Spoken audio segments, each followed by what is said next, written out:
Sounds exciting. This hangout on air is live. So we have 0 viewers, my usual audience. And if you're watching the video recording later on, we're in Arlington still Texas, United States, and we've got a bunch of us here. We're having a very informal discussion. So informal, I shouldn't even be introducing it. And we'll take it from there. And I'm just going to move the camera so that if you've got a box or a book or something, I can. We have both. Just like we have both. We are in an office here. I'm just gonna do a little bad manual video. So across from me here, that's George Siemens. And Andy Burning. Andy Burning, Matt Crosland. And that's it for now. Get high enough to get some more. Yeah, well, I was wanting to Keep stacking. Keep stacking. That's why you need to have books in your office. So I'm not sure what the audio quality is like, but my computer's telling me it's pretty good. So there, you see, looks pretty good. All right.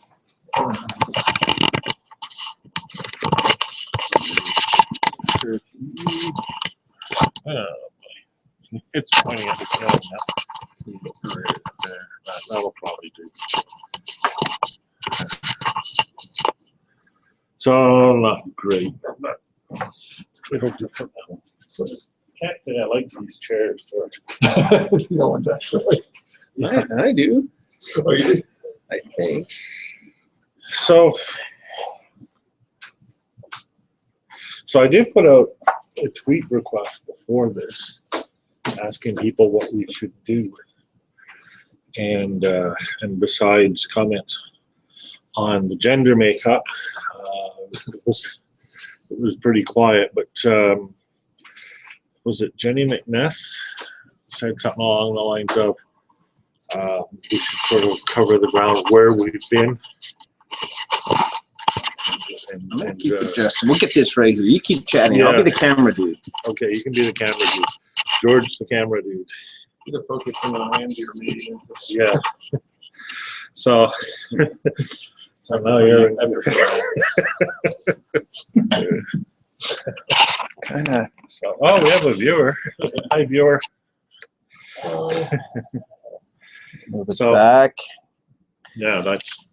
Then you're going to use the microphone. Oh, do we use the mic where on the thing? Oh, the mic's on the camera. Yeah. Okay. But All right. I think it's picking up the sound pretty well. Just the dots are going there. All right. I'm I gonna could be wrong. be a little closer to Andy. Yeah.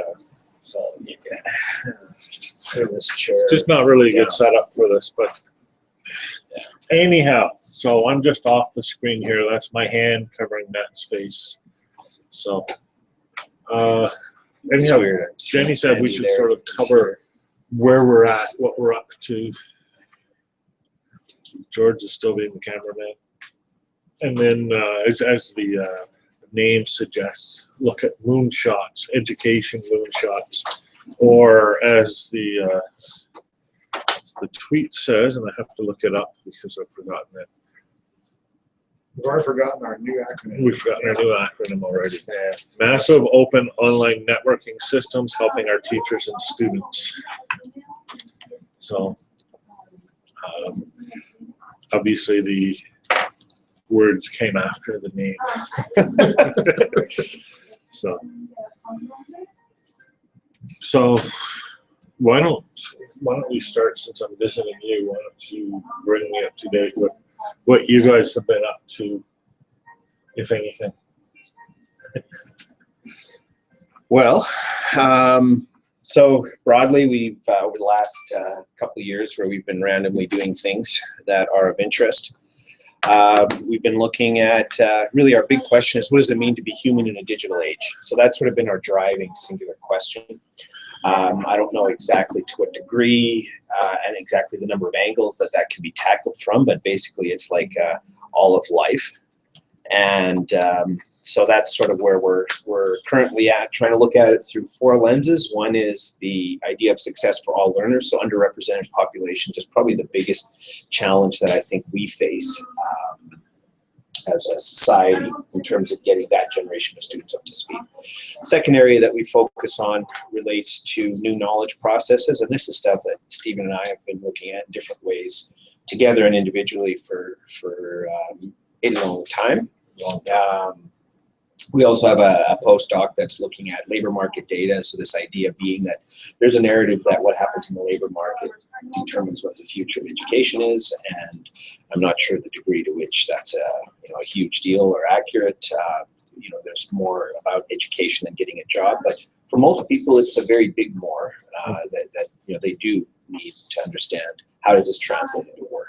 And especially in situations like the U.S. where there have been predatory practices on the part of for-profits in terms of bringing students in that don't have a prospect of getting a job, but they're getting them for their dollars. Anyway, so that's where it gets a little more relevant, that there are clear pathways. So we look at that, and the final one is just really what happens at the university in the future. So all four of those fit under this orienting question of what does it mean to be human in a digital age?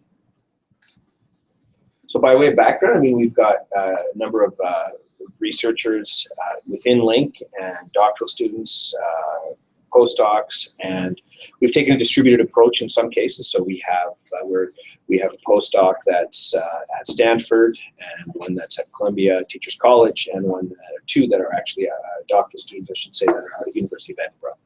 And the reason just being that there's no need to think of lab space as geographically confined. So it's really, if you find someone who's doing interesting work, you can build a network research model around it. Sure. So that's kind of it. You've been quite good in terms of in terms of grant getting, both in terms of several NSF grants that we're involved with, partnership with a couple of foundations, and also with Intel as another group that we work closely with. What do you do? Well, we do a number of things. So one grant in particular, we're looking at building a personal learning graph. And so the personal learning graph we defined as having 4 specific elements. And so my narrative on this is kind of repetitious already, but the idea for me at least is that through automation and atomization of work, it's reasonable to expect that we will be cognitively exceeded by computers on most levels in terms of just sheer cognitive activity. And this reminds me, we had Dave Snowden down a while ago, and he did a talk with us, and he made a really good point. And I keep saying this is the last time I'll attribute it to him, because it's a long lead-in just to make a freaking point, to make sure he gets attribution. So I'll consider this now publicly attributed because it's streamed. It's so streamed, and and it there were saves 2 me, viewers. yeah, and it saves me the typical 5-minute intro to get to this point. But is that our education process, as Dave put it, is that we're meeting AI halfway, because we are structuring the learning process so systemically that it will be able to be taken over by automated tools. And so looking at, if that's the case, then we need to look at beyond just cognition. So we have to start looking at things like what happens in the learner process. Around creative activity, we're looking at the social dimensions. We are looking at a number of factors that relate to affect and engagement, and strategy selection, self-regulation, and so on. So we're really looking at 4 broad elements within the learning graphs. That's one project we're working on. Who is this again? That is with who's working on it. Who do you credit this to? Oh, Dave Snowden. It is Snowden. Yeah, we're meeting AI halfway. All right. That's it. I'm done. Never again, Dave. That's your last citation. Well, at least on this one. That's why I had to put it in here. Good. So it's public. Yeah. So that's one project. Another one that we're looking at right now is we've done quite a large-scale analysis of learner profiles. We went through extensive literature on how people have created profiles, and by people, it could be in any field really, but how have organizations tried to technically create a profile of an individual. And so from that, it's a meta-analysis that we're eventually going to look at, distill down. So we started with several thousand. I think we ended up with around 250 studies worth analyzing to see the methods, the elements, the attributes that they use, and the methods that they use for evaluating those profiles. That's another one. We're just starting with some wearables work on campus. So there's a wearable initiative that'll become more active in fall, and that'll involve numerous folks here. We did hire someone to as a research scientist to look at social and affective computing. And part of that work will be, what about the data around physiological data, Internet of Things in terms of movement across campuses, so on beyond computing, and that. I don't know how much. I think wearables will be a huge component of education. I think it'll be bigger than wearable or than mobiles have been, because people can have 2 to 3 wearables, and once you connect that to Internet of Things, then you have an intelligently architected environment too. But we were just trying to explore it. It's this idea of broadening data capture, because if you're trying to get at social and affective computing, you can't rely on quick stream and log data in its current format. It's too rudimentary. Matt's work, I don't know, why don't you talk about what you're doing, Matt, that relates to this as well, around pathways and such. I think I'm in there. Yeah, I'm the technically I'm the Learning Innovation Coordinator. I was titled that before innovation kind of became an overused buzzword. So now I have to kind of point out that we're not here to worship innovation or technology, but just to keep an eye on what's out there, and so research and kind of stay ahead of it.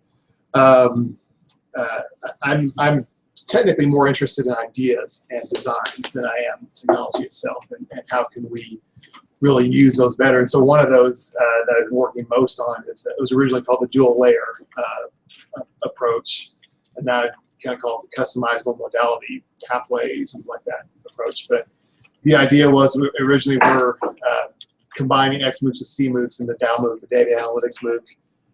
But the general idea is that you give learners 2 modalities to work with, one that's guided by the instructor, one that is their connectivist self-guided pathway, and then they can choose at any moment which way to go at any given time. If they need to go and see what the instructor has to say on a topic, they can pop over there and see it. If they need to then form their own group, or maybe tailor things to their own context or their own interests, they can do that.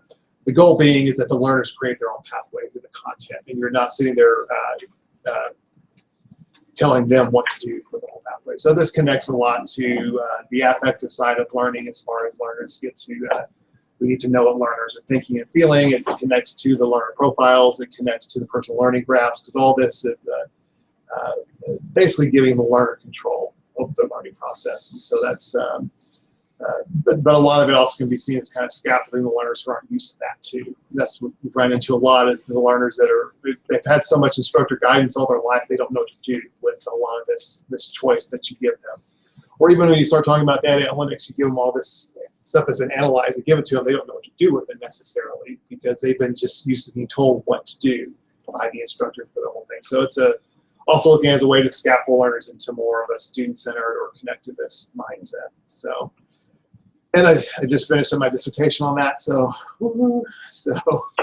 Yay. and I actually have free time to actually do something with it. So that'll be, hopefully we can have some interesting research on that, as far as the learners. We set learners loose in that. It's such interesting, awesome chaos that there's some really interesting results. So I'll have to get those published soon, so that other people can see them.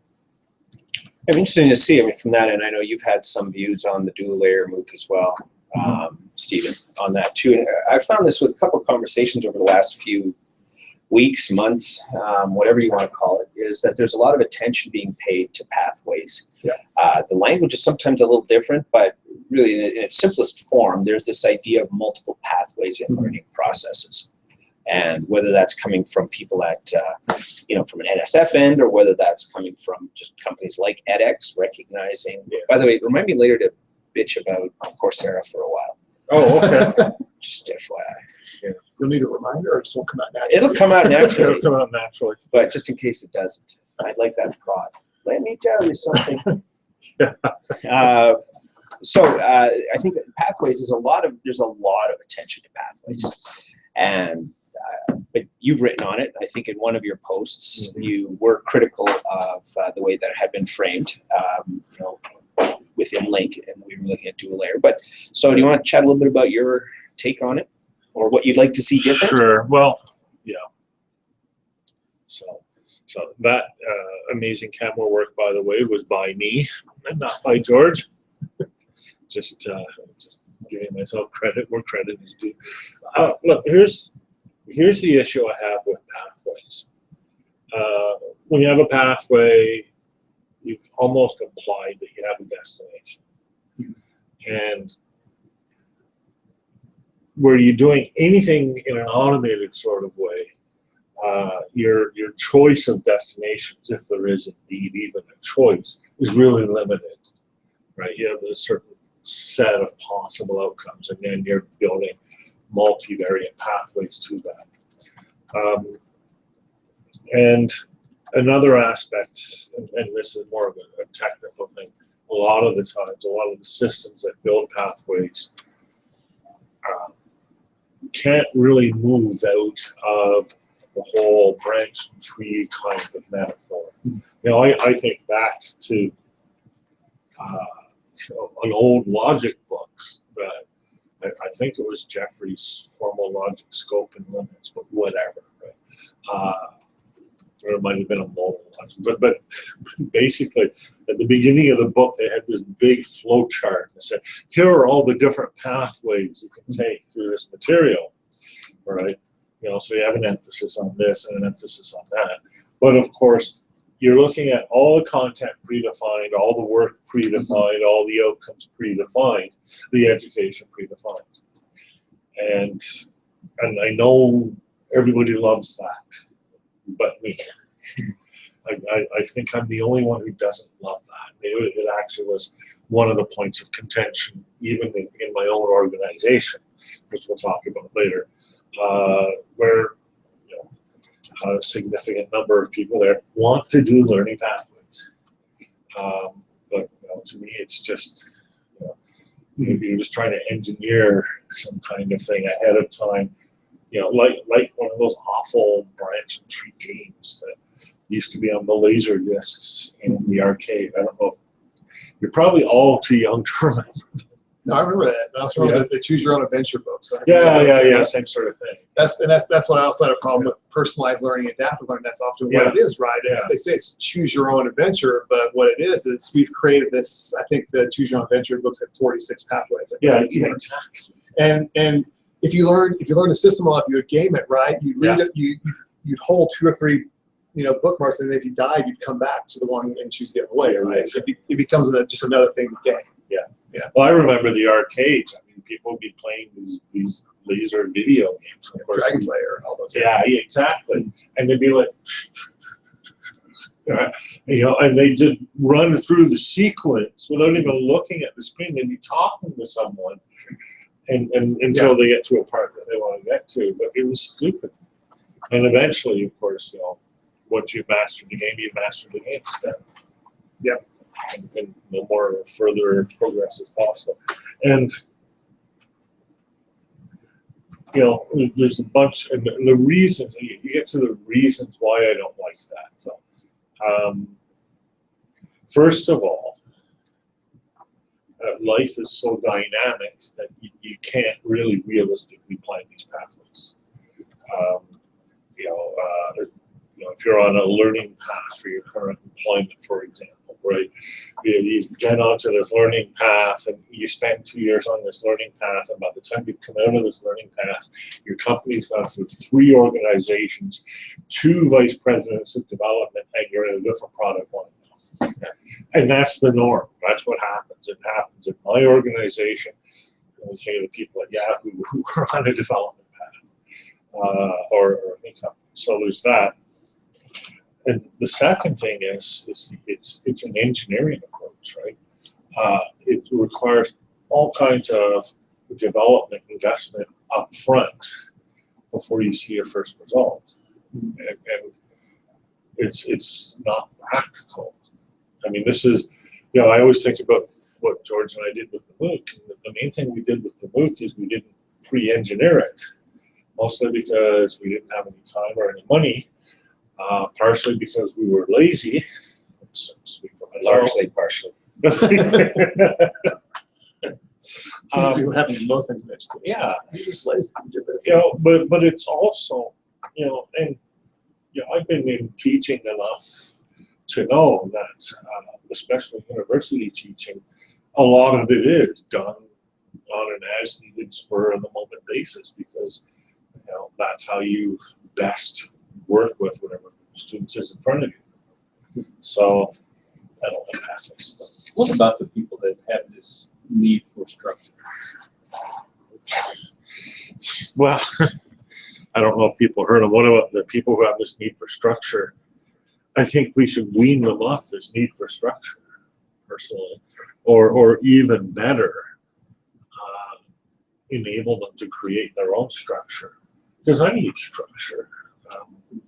Because my life is a horrible variable mess, and I never know what I'm going to be up to.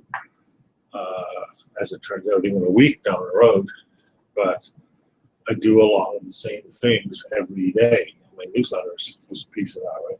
It's structure. I impose it on myself, but it's a learned thing, right?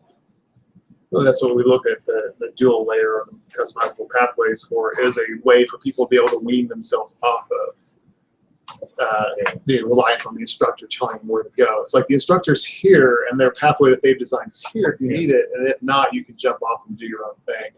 We found in the human MOOC is a lot of interesting things happen. Once we said, look, you're free to do what you want to. All of a sudden, we have the participants are creating their own hangouts and talking about their own topics and interesting things. And it's getting people out of that mindset of I have to follow the instructor. Yeah. And that's I mean, someone predicted in one paper that it's like 70 to 90% of all instruction is still, instructivist in nature, still dictated by the instructor. So it's a huge thing to wean people off of. But then there are also the people that just said, look, I want to go my own path, but I just don't have the time. Mm-hmm. So I just want the instructor to tell me. So we also have that element too, is there's kind of that security in going down the structured path just for the people that are really busy. But it could also be a problem if they just haven't been trained how to make their own structure, how to be their own learner, how to learn how. But see, here's an interesting thing with that, and this is I agree. And if any of you sort of think of, oh, there's a theme here that I'd like to capture, because it touches on a number of points, feel free to run up to the board and add it to Education Moonshots list. I'm going to add one right now. Anyway. So there's this balance, I guess, between machine learning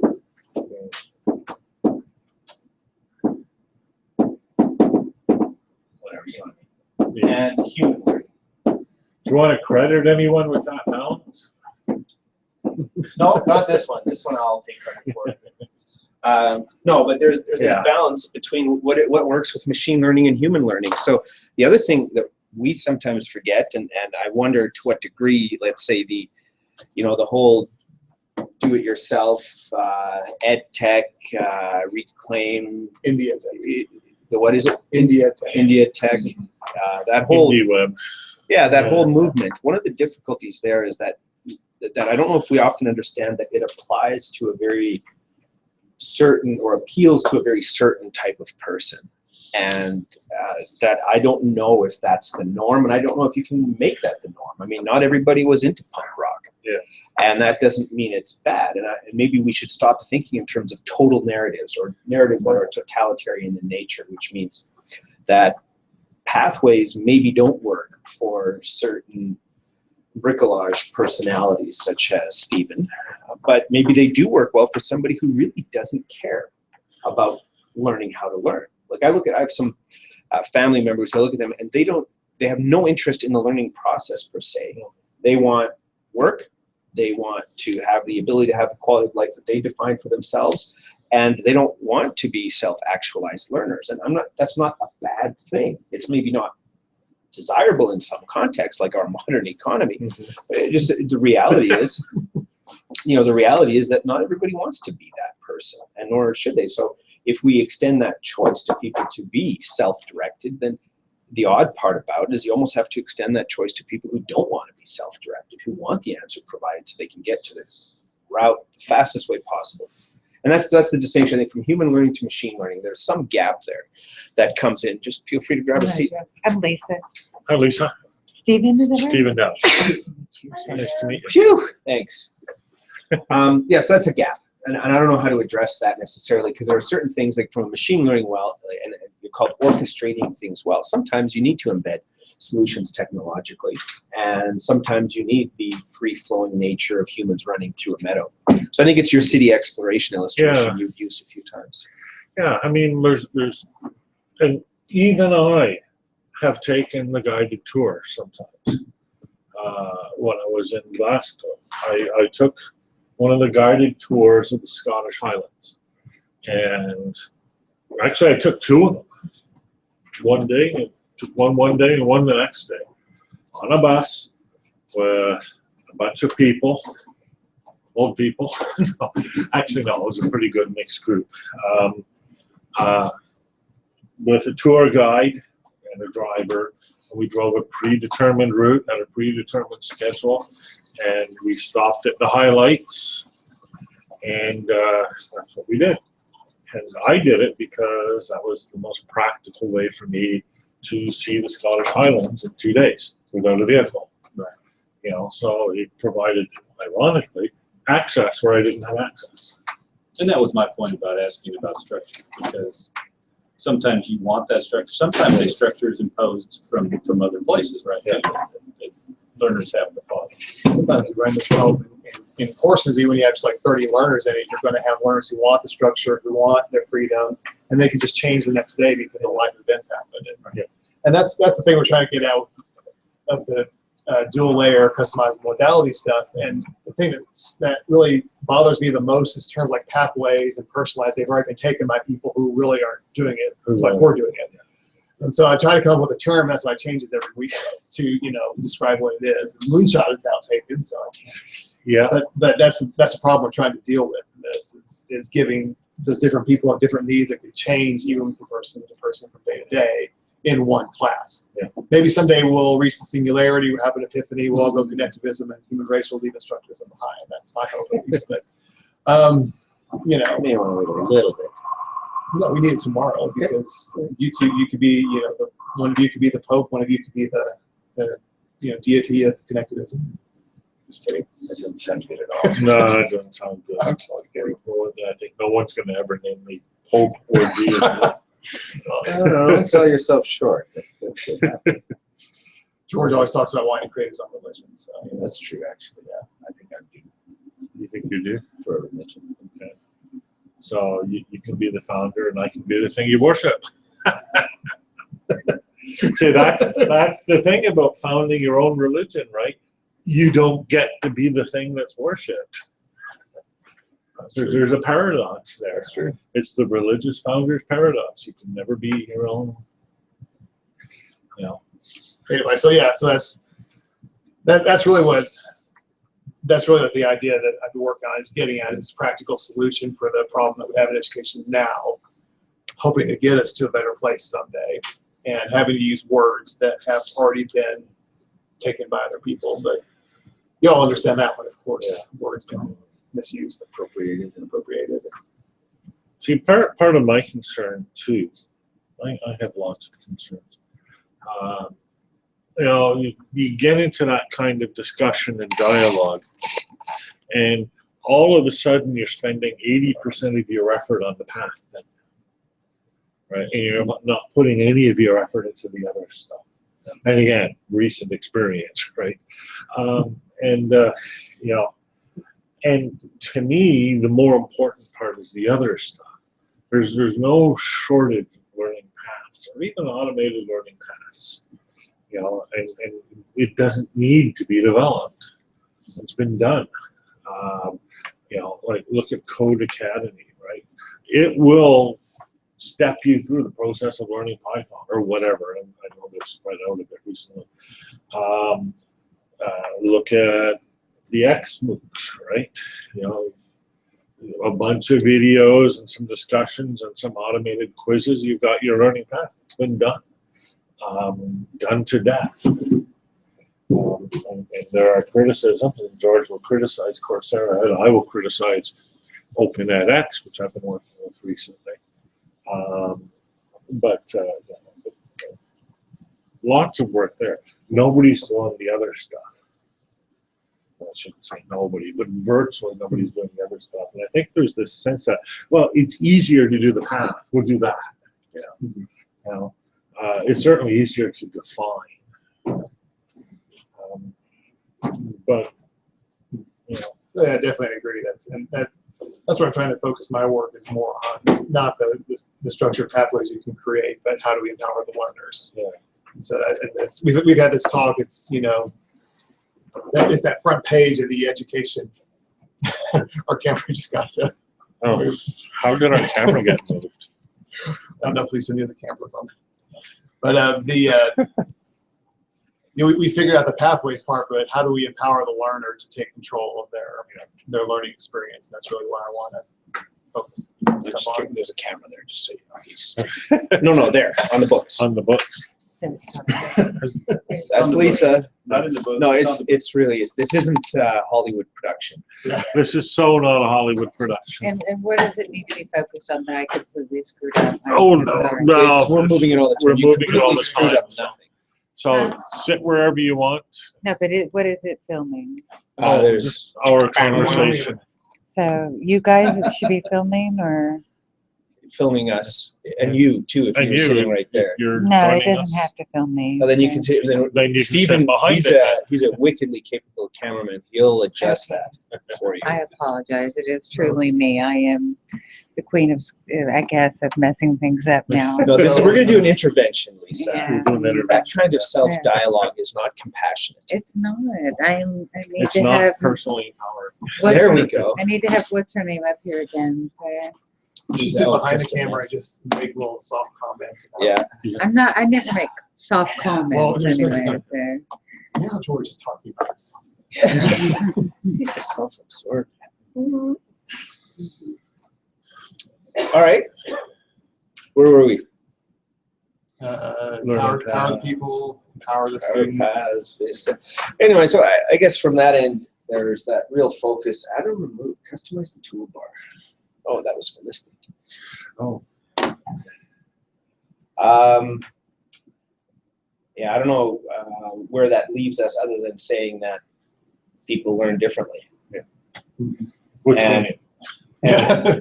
Newsflash. Yeah, and the fact is that is the kind of thing that's not reflected in the system design necessarily. Like, I think it needs to be flexible enough so that you can learn through a pathway that you want. Because one of the things we tried initially, it had this sort of oscillating process, and I'm the only one that likes to draw.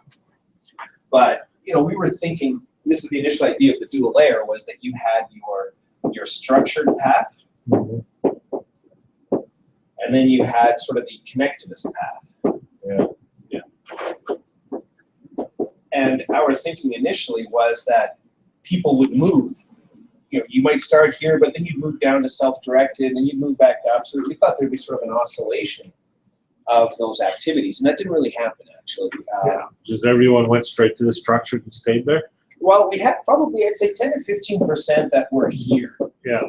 and they were much more flexible with. Yeah.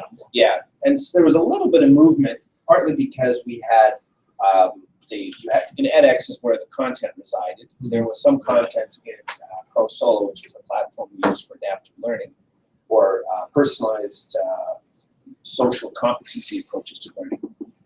And then we found, though, that this experience for the individual student was one that most people, when you start a new course, the learning about the content is challenging enough.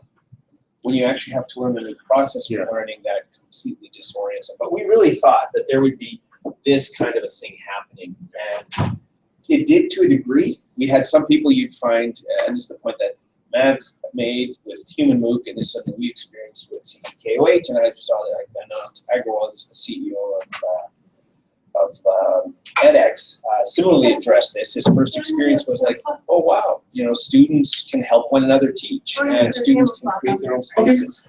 So I guess the thing is here, this is where we initially were, was too binary, as it always is, but there has to be some way for us to start to draw out those experiences in learning, because the recognition, not only do we need multiple pathways, but we need multiple pathways in different contexts, which means there are times when I want to be structure. There's other times where I want no structure. I want to just do whatever. And the same person will have different views. Yeah. Like you said, you had a constraint when you were in a city with time. Yeah. Time was your constraint. Your preferred method would have been more of the exploring, or what's that term? Flaneur? How do you pronounce that in Francais? I spell it for you. You can spell it and then I'll pronounce it. Flaneur. Flaneur. All right. Flaneur. So what he said, but with more of an air than I had. Flanella. And it's basically, that is the Sorry, process. French people. Lots of letters that you don't pronounce. That's Yeah. the French. process of exploring a city by walking around. And I think as a pathway, that's a very lovely pathway Yeah. because you're in control. But if you're there for a little bit, but you still want a taste of it, you might jump on a 2-decker bus. Yeah. It's better than nothing.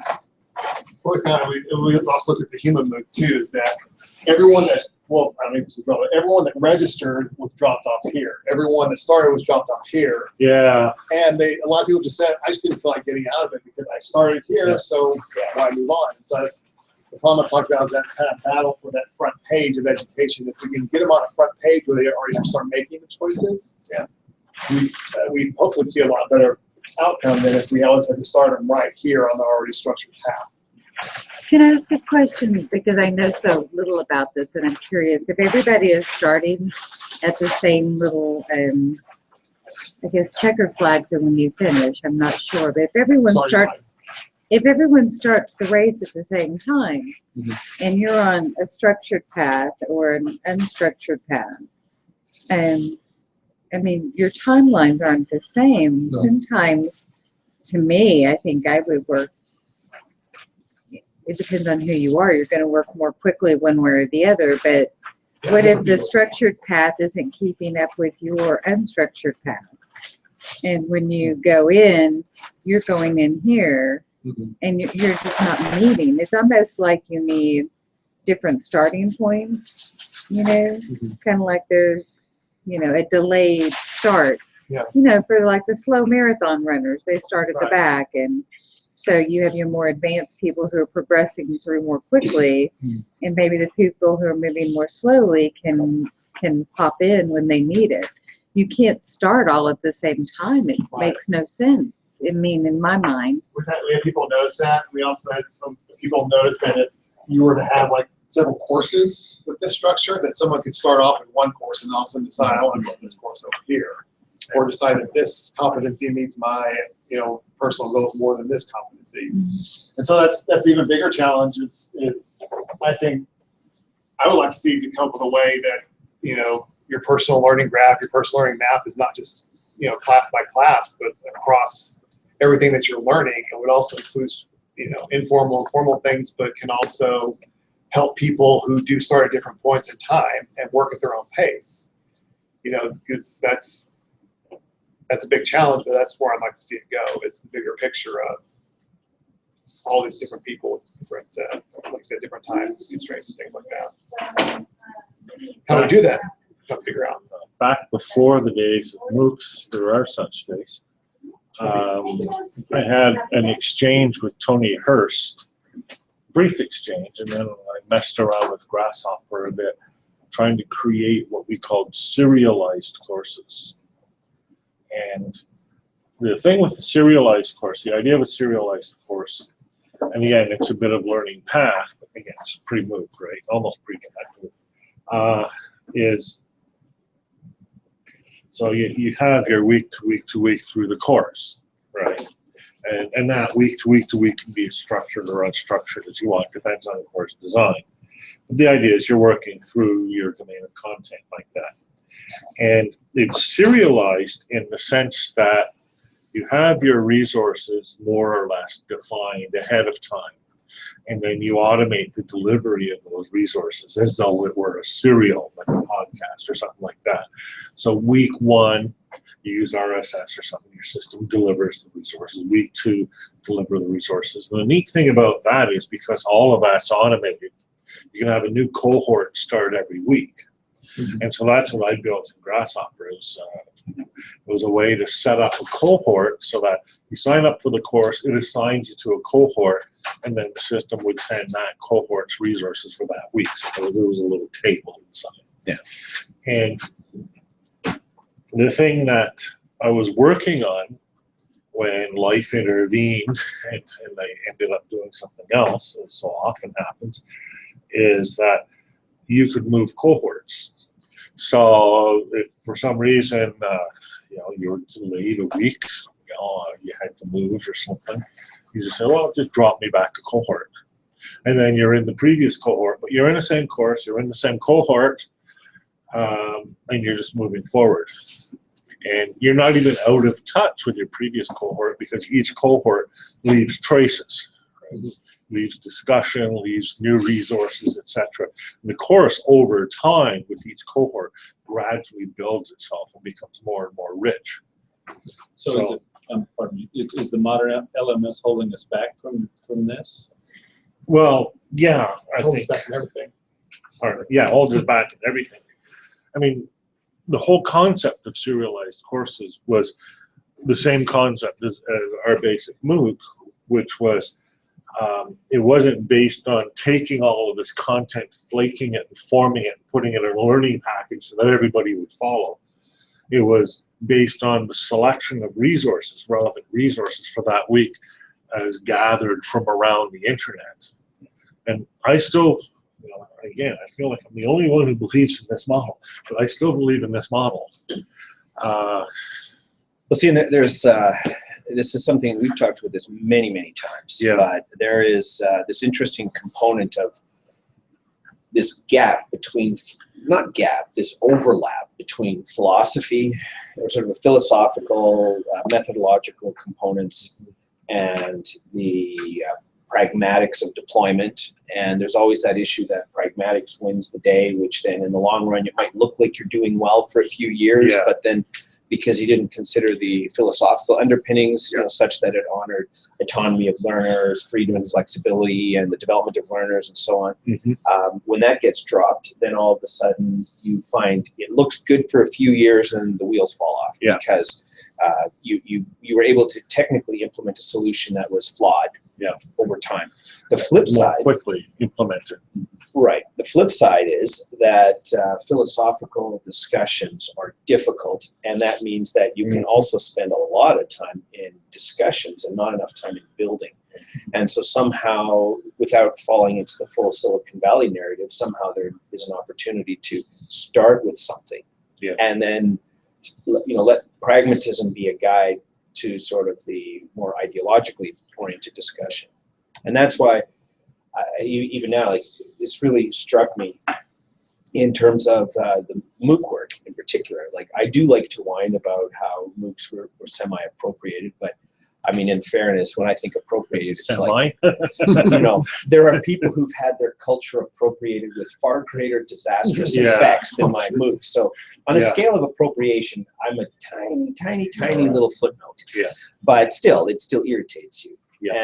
But then I look at it and I'm like, well, the problem there, now, first of all, there were budgets and dollars available that we didn't have, but they built things and built them fast. And they did things that they brought in networks, because you can't, if you're going to stay a lone node, you'll never have influence.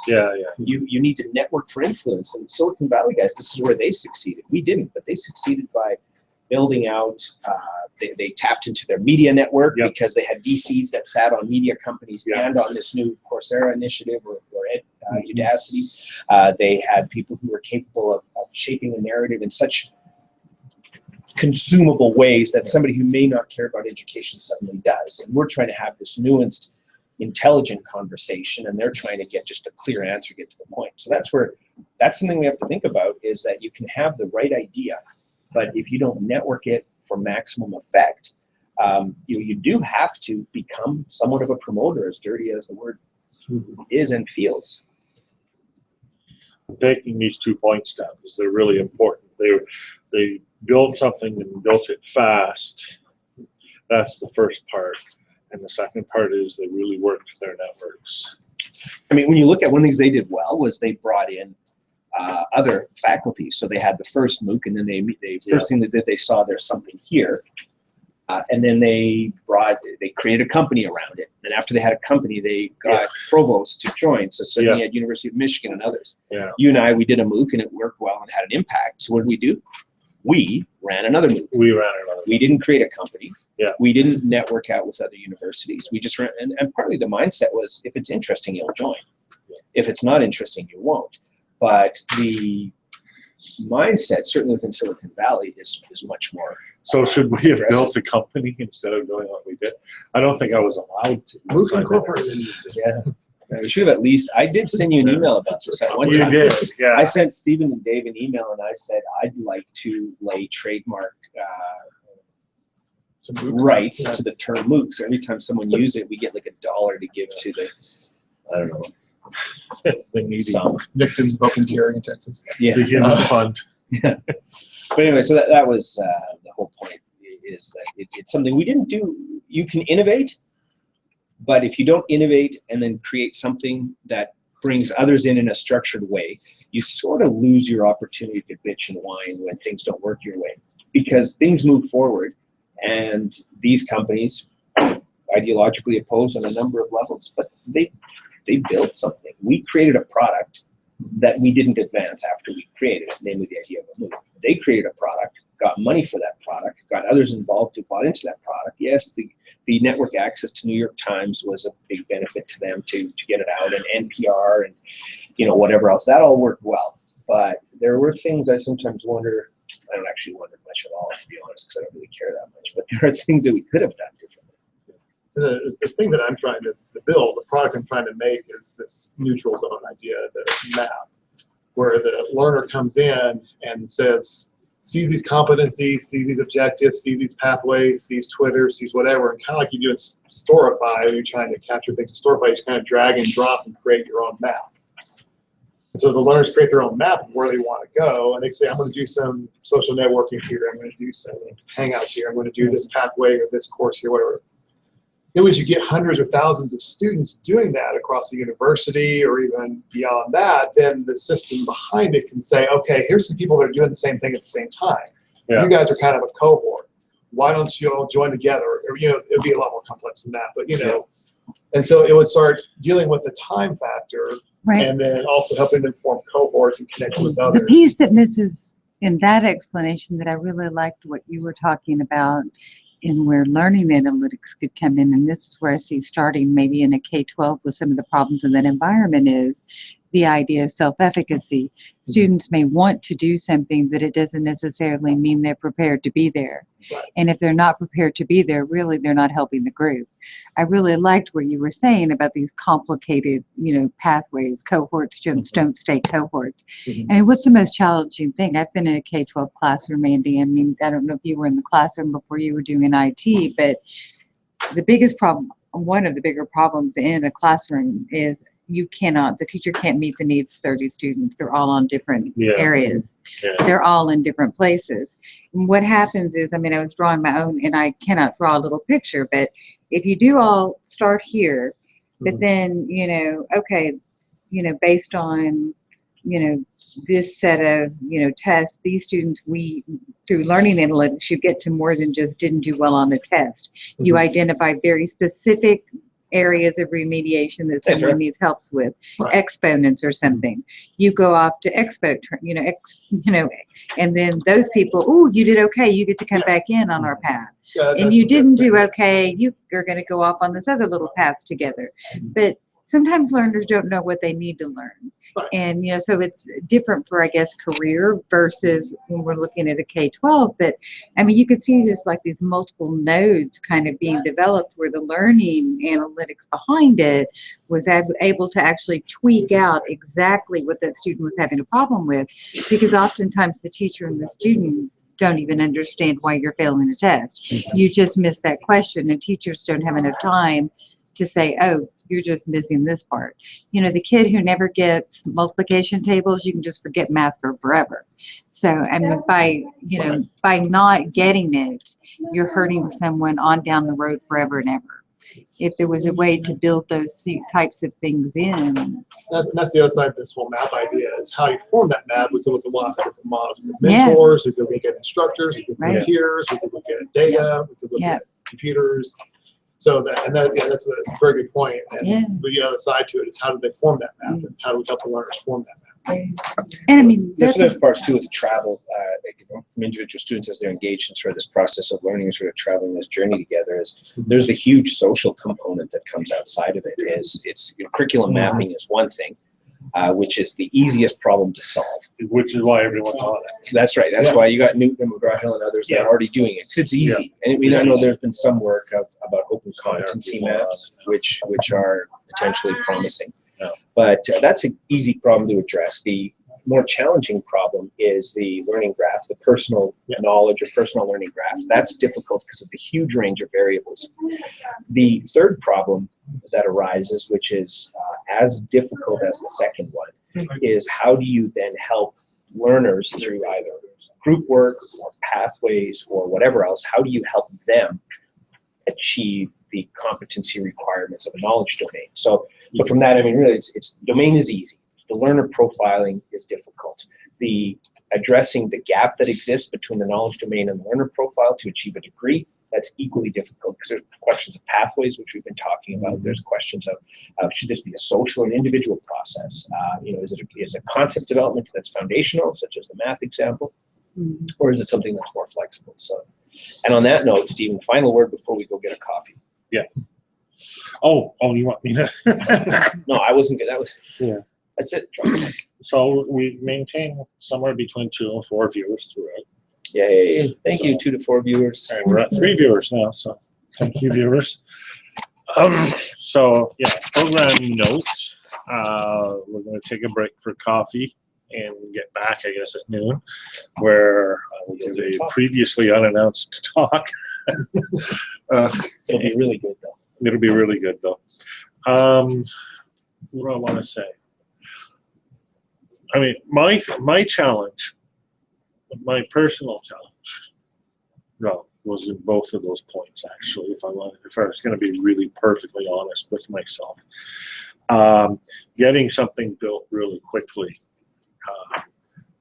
I tried to do this and with my own program, and ultimately we were not successful in doing this. We could not get something built really quickly. It was not for lack of effort. And ultimately, the people who were tasked with getting it built rebelled. And so I'll take that as a leadership note.